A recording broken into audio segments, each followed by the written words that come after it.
Баршаңызға қайырлы күн. Сіздермен зады бүгін духовкада фольгаға оралған скумбрия дайындаймыз.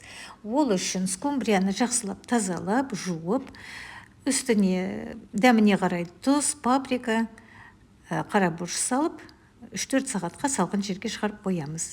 Көкөністерді жуып тазалап, жіңішке слайстарға кесіп, үстіне дәміне қарай кішкене паприка, тұз, 1 шай қасық сұйық май салып дайындап аламыз. Енді фольганы столдың бетіне жайып, бетіне сұйық май жағып,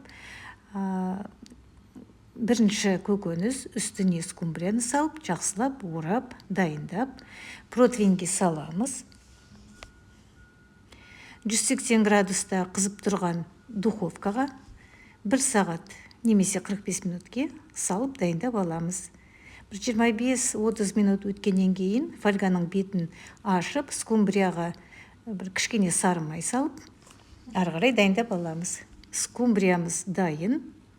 Ас болсын.